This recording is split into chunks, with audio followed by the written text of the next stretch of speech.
लोगोफोर नोंथांमोननि थाखाय गोदान मोनसे साख्रिनि रादाब नोंथांमोननो बाहाय दिन्थिनो आखायाव लानाय जादों।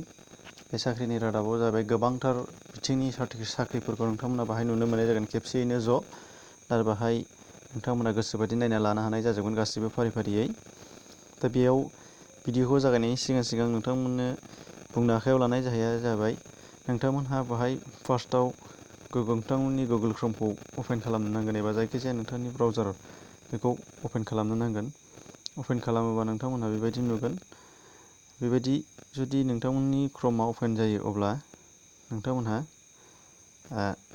सार्च बाराव टाइप खालामब्लानो जाबाय allasamcareer.com होननानै। allasamcareer.com नोंथांमोना जुदि बेबायदि मोनसे वेबसाइट खेंगोन अब्ला नोंथांमोननियाव बेबायदि पेज अपेन जागोन। दा बे पेजआ जाहैबाय रिसेन्टलि जेसेबांनाखि जबफोर दङ बेनि आपडेट बाहाय होबाय थायो आरो बेयो जाहैबाय जोंनि बर'फोरनिनो खुलिनाय जाय बिथांमोना खुलिदों बिथांमोननि थाखाय साबायखर बावग्रोबाय आंनि फारसेनिफ्राय आरो नोंथांमोननि गेजेराव जायफोर नोंथांमोना नायो बे वेबसाइटखौनो खेंनानै नोंथांमोनहा बाहाय गासिबो साख्रिनि निउसखौ बाहाय नायना लानो हानाय जाहैगोन बर'फोरनिनो वेबसाइट जिहेथु। दा बेनि अनगायैबो मोनसे आसाम केरियारनि दङ, बे जाहैबाय आसामिसनि एबा गुबुन हारिफोरनि दङ, बेयाव जेबो नङा। अब्लाबो नाथाय जोंनिया जोंनि होननानै जों गावबा गावनिखौ नायनानै साबसिनै डेभेलप खालामनानै होयोबा जों मोजां जागोन बादि सानो। बेनिखायनो नोंथांमोनहा बेखौ जाहाथे नायो बिनि थाखाय आरो आंनिफ्राय खावलायनाय जाबाय नेचार पाब्लिकेसननि बिथिंनिफ्राय। अब्ला बाहाय फारि फारियै रिसेन्टलि दा नायनाय हिसाबै नोंथांमोना नुनो मोनदों आसाम एग्रिकालसार इउनिभारसिटिनि रिक्रुइटमेन्ट जिहेतु जुनियर एडमिनिस्ट्रेटिभ एसिसटेन्ट ओमफ्राय फिल्ड एसिसटेन्ट बेसोर दङ। दा बेयाव 7 आवाराव जादों बिथांमोनहा हगारनाया, बेखौ नोंथांमोनहा नायना लानो हानाय जागोन। अबयसे बे वेबसाइटनि लिंकखौ नोंथांमोननो थाखाय डिसक्रिपसनावनो आं होखानाय जादों, बेजोंनो डाइरेक्टलि नोंथांमोना थांनानै नायनो हानाय जाहैगोन। बेनिफ्राय आं मोनथाम मोनब्रैसोल' नोंथांमोननो खिन्थानानै होगोन। बेनिफ्राय नुनो मोनदों रिटेल एप्रेन्टिसशिप ट्रेनिं, बेहाय ग्रेजुवेट डिप्ल'मा इन्जिनियार्स बिथांमोननि थाखाय दङ, नोंथांमोना बेखौबो नायना लानो हानाय जागोन। आङो सिम्पोल बयबो एप्लाइ खालामनो हानाय बायदिखौ आं बाहाय खिन्थागोन, माखासेखौ आं बुंनाय नङा। बेनिफ्राय दं HPCL ग्रेजुवेट एप्रेन्टिस ट्रेनिस बेनिबो दङ, बेखौबो नोंथांमोनहा नायना लानो हानाय जागोन। बेनिफ्राय दङ नै HPCL जब रिक्रुइटमेन्ट फर टेक्निकेल पजिशन्स 2019 बेबो दङ BSc निफ्राय। ओमफ्राय MSc डिग्रि बिथांमोननि थाखाय इन्जिनियारिं गोनांफोरनि थाखाय। बेनिफ्राय नैबे मोनसे दङ UGC नेट, बेबो मास्टार डिग्रिफोरनि UGC निफ्राय नेट जिहेतु नेसनेल इलिजिबिलिटि टेस्ट एग्जाम डिसेम्बरनि थाखाय बे एप्लाइ जानायनि दङ। बेयाव लास्ट डेटआ एप्लाइ खालामनायनिया दा सोलिबाय थानाय दाननिनो 9 अक्ट'आव जोबगोन, बेखौबो होदों। बेनिफ्राय नुनो मोनदों फायार अपारेटर रिक्रुइटमेन्ट, बाहाय दङ दिल्ली साबअर्डिनेट सार्भिस सेलेक्सन बर्डआव जागोन बियो। बेयाव टटेल पस्ट 706 दङ, बेखौबो नायना लानो हानाय जागोन। बेयाव बिजनि कलेजनि रिक्रुइटमेन्ट दङ, बिजनि कलेजनि जेरै मा दङ मोनसे खिन्थाना होनोसै आङो सिम्पलि। बेनिफ्राय नोंथांमोनहा नुनो मोनगोन फारियै दा अपेन जानो थांगासिनो दङ, नै नेटआ खम, नेटवार्क स्ल'थार ओंखायनो अपेन जाथ'वाखै। बेनिफ्राय PMAY recruitment Assam project manager, project officer, project assistant बिनिबो दङ।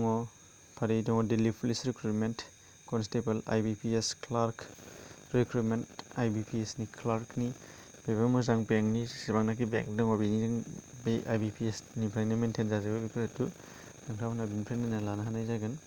दा दहायनिया बिजनि कलेजनिया गेंबायनो बेबायदि गेङो।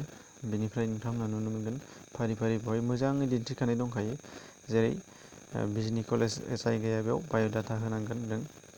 बेनिफ्राय मा पस्ट दङ डिटेल्सै खिन्थाना होयो बे वेबसाइटआव। लाइब्रेरि एसिस्टेन्ट, ओमफ्राय बेसेबां पस्ट दङ बेखौबो होगोन, क्वालिफिकेसना बेसेबां नांगौ, ग्रेजुवेट एनि बर्ड, ओमफ्राय बर्ड माबे बर्डनिफ्राय नांगौ, मा डिप्ल'मा नांगौ बेखौबो फारियै खिन्थाखायो। एज लिमिटखौ खिन्थायो, रिलेक्सेसनखौबो खिन्थायो। नोंथांमोना जेबो सिन्था खालामनांगौ गैया, नायनानै बुजिनो हाजोबनाय जायो। एप्लिकेसन फिस मुड बेखौबो खिन्थानाय थागोन गासैबो डिटेल्सै, जेरै आसाम केरियार बै मोनसे वेबसाइटआव खिन्थायो बिदिनो फ्राय गोरलैयानो। ओमफ्राय बेयाव मा दङ बिदि थिग बिदिनो नै एसिसटेन्ट प्रफेसारनिबो दङ, बेखौबो इडुकेसनेल क्वालिफिकेसन दङ, एज लिमिट दङ, गासिबो डिटेल्स। आरो नैबाव मोनसे गोनांथारा जाहैबाय जोंनिया हाउ टु एप्लाइ, माब्रै एप्लाइ खालामनांगौ बिनि सोमोन्दै बेवहाय खिन्थानाय थाखायो। लास्ट डेटखौबो खिन्थानाय थाखागोन एडभार्टाइजमेन्टनिफ्राय। आरो बाहाय गोसो होनांगौ बाथ्राया गासिबो वेबसाइट गासिबो मोनसे सार्कुलारनि सायाव सोनारनाय जेसेबांनाखि वेबसाइट दङ बेखौ होजोबखायो, जेरै अफिसियेल वेबसाइट, लाइब्रेरि, बाहाय लाइब्रेरिजों सोमोन्दो थानाय हिसाबै बेखौबो होफादों, प्रफेसारनिखौबो बाहाय होफादों, आलादा आलादा जायो। आरोबाव माबोरै एप्लाइ खालामनांगौ बेनिबो सोमोन्दै बाहाय एप्लाइ खालामनायनिबो वेबसाइटखौ नोंथांमोना बे लिंकआव नुनो मोननाय जाजोबगोन गासिबो नोंथांमोना, बेनिखायनो बेखौ नायना लानाया मोजां जागोन होननानै आं सानदों इजिलि। मानो होनबा जोङो साफ्रोमबो इउटिउबारफोरा फ्राय गासिबो जबखौ जोङो सार्कुलार खालामनानै फोसावनाय जाया, भिडिअ बानायनानै फोसावनाय जाया, फ्राय कमनखौल' जों फोसावनाय जायो। मानो होनबा इउटिउबनि फारसेयाव बा नायग्राफोरनि सायाव गोनांथि होनाय जायो। जेरैहाय हमनानै ला इन्जिनियारनि जुदि सार्कुलार होयोब्ला जोङो जोबोद खम भिउस मोननाय जायो। भिउस गैयाबा आरो जोंनि इउटिउबारफोरा जेबो माने बेनिफिट्स थाफैया, बिनि थाखायनो जों खालामा। नाथाय कमनबा बयबो नायो हिसाबै जोंहा एसे एनैबाबो जायो, बे हिसाबैसो जोङो बांसिन कमनखौ बानायनाय जायो। ओमफ्राय बेनिफ्राय आनकमन एबा जोबोद गिदिर गिदिर साख्रिफोरखौ जोङो फ्राय बानाया, मानो होनबा बिथांमोनहा अलरेडि मिथिखागौखा, खिन्थानानै होनांलाया बे हिसाबै। दा बाहाय नोंथांमोनहा बेनि अनगायैबो जेसेबांनाखि आं बुंलांदों बाव गोसोबादि नोंथांमोना लानो हानायगोन अल प्रिभियास आपडेट खालामनाय आरो दा लेटेस्ट रिसेन्टलि आपडेट जानाय गासैखौबो नुनो मोनगोन बाहाय फारि फारियै।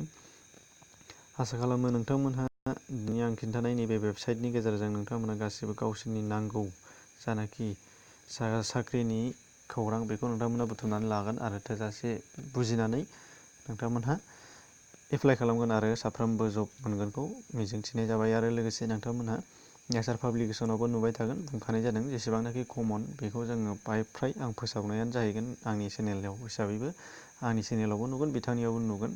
नाथाय फ्राय बिथांनियाव नायग्रोबा नोंथांमोना डिटेल्स नुनो मोनगोन, आं हगारिखौबो नुनो मोनगोन, बे मोनसे नोंथांमोननि थाखाय प्लास पइन्ट। आरो आसा खालामो नोंथांमोना बे वेबसाइटआव हाबोबा वेबसाइटनि नटिफिकेसननि थाखाय मोनसे बेल जाखांफैयो। जेब्ला नोंथांमोना वेबसाइटखौ खेंबाय थागोन अब्ला बेखौ नोंथांमोना एलाउ खालामनानै लाब्लानो जाबाय। अब्ला नोंथांमोननियाव बिथांमोना जेसेबांनाखि एप्लाइ खालामनाय आपल'ड खालामगोन, साख्रिनि निउस आपल'ड खालामगोन, जब निउस आपल'ड खालामगोन, नोंथांनियाव नटिफिकेसन फैगोन। अब्ला नोंथाङा बेखौ डाइरेक्टलि नायनो हानाय जाहैगोन फार्स्ट टाइम। दा अब्ला आसा खालामो नोंथांमोननि थाखाय भिडिअआव साबजानाय मोनदोंबा लाइक खालाम, आरो जुदि लिंकआव हाबनाय हायाखैबा नोंथांमोना डिसक्रिपसनाव हाबनानै लिंकआव दङ, बयजों हाबहैबानो जाबाय। गोजोन्थों, एसेनोसै।